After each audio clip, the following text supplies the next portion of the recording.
So you've probably heard that you need to be consistent and create a good amount of content for your business so that your audience knows who you are and that you are legitimate. But it can feel really tough when you've got all of these other things going on. You've got all of these other to-dos in both your life, maybe your job and your business. And on top of all of it, it can be tough to continually be able to come up with new content all the time. So how can you be consistent? That's what we're going to talk about today. I've got 4 awesome tips for you that I have personally used to create consistent content, including daily newsletters, 2 to 3 live streams a week, YouTube videos, Instagram posts for the last few years. And these are the same tips that I've used to help over 1,000 students do so in their businesses as well. So tip number 1 is I really want you to think about being consistent, not as something that only a few lucky or super disciplined people can do. The truth is, being consistent is a skill. It's a muscle that can be developed like any other skill out there. And the way it comes is through practice. So what that means for you is that in the beginning, yes, it could be tough. Just like learning any new skill can be difficult. But when you think about, all right, every time I sit down and I make myself be consistent, I'm getting better and better at this. It's a lot easier and readjusts your thinking about it to go from I could never do this to I'm building a skill and I'm going to get better and better at it. I promise this is something that comes with time. If you are even consistent for just a few weeks, you're going to notice a massive difference in your ability to write great content quickly, your ability to create better content, and the increased ease of coming up with more and better ideas with more flow and more naturally all the time.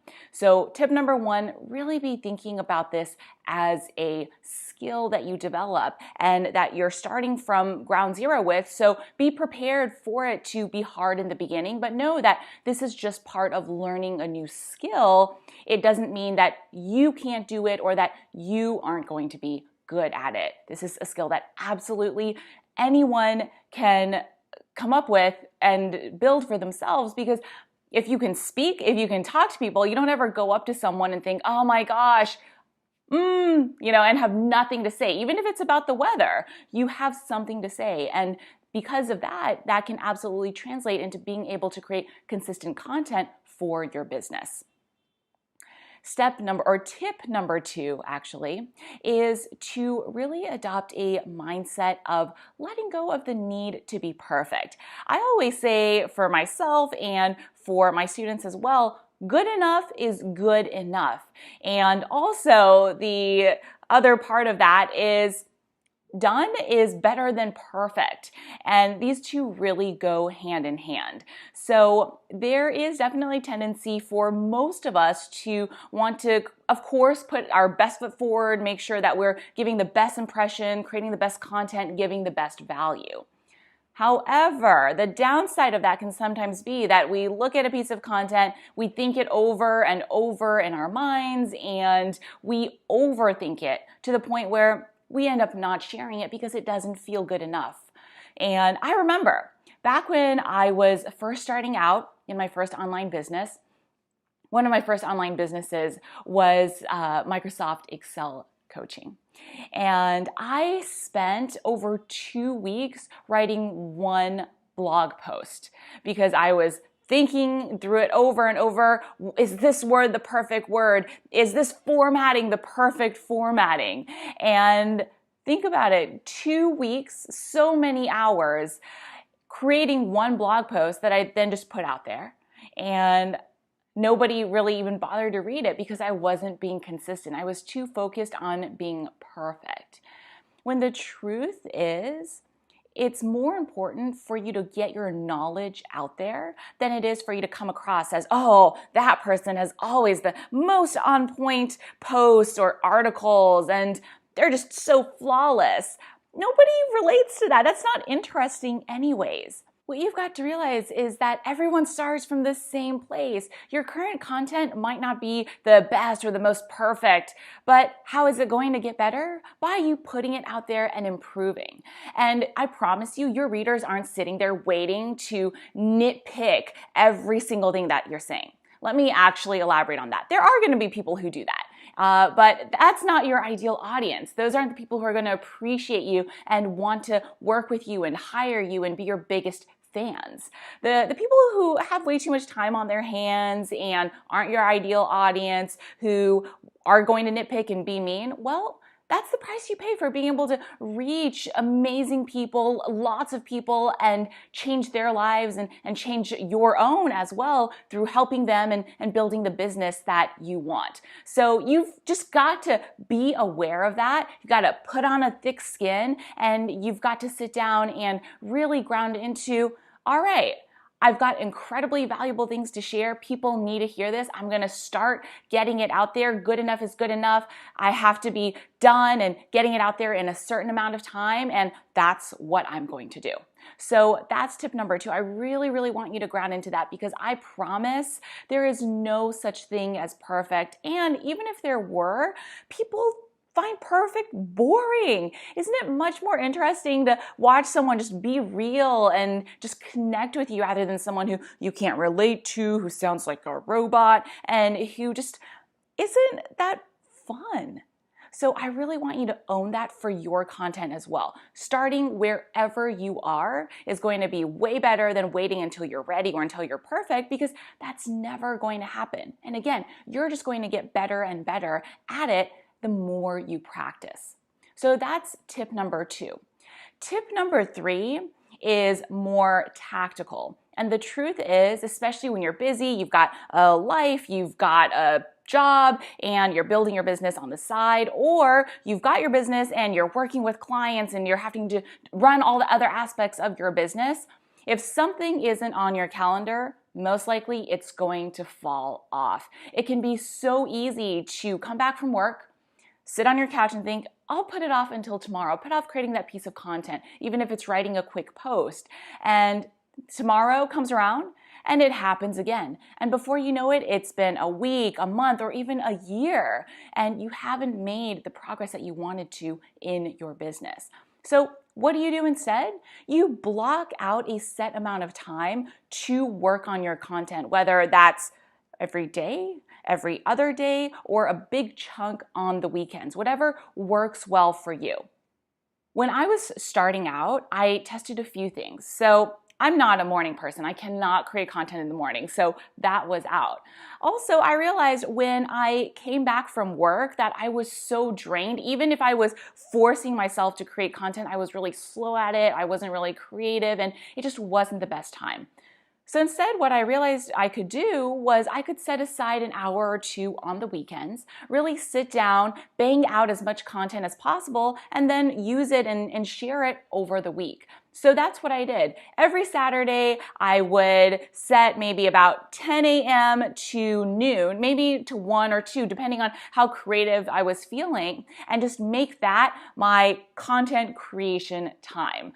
That, of course, meant that I had to cancel some brunches with friends, maybe watch a few fewer movies, or have a little less of a social life for a bit, but it was absolutely worth it, because that helped me. It made such a massive difference in creating the momentum I needed to finally be consistent, create that content on the weekends, share it through the week, and then get to a point where I was showing up every day. People were noticing me because I was being so consistent. And then I was getting to this point where people were reaching out to me and saying, hey, I loved your content. More and more people were engaging, and that allowed me to get more clients and really build so much momentum that I was able to leave my job within a few months, because it all started with being consistent with that content creation. So again, this, just to recap, goes back to making sure you set aside time for it, whatever works best for you, whether that's in the mornings, in the evenings, batching it on the weekends, whatever that looks like for you,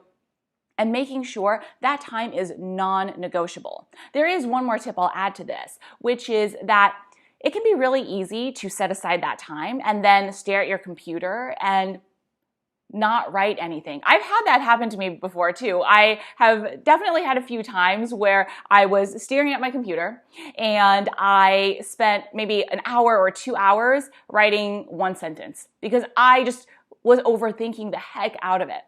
And so what really helped me was to set a timer and say, look, I'm setting a timer for 15, 30 minutes, whatever that is, to create this piece of content. I need to get it out. And when that's done, that's done. I'm posting it, I'm sharing it, and so it has to happen.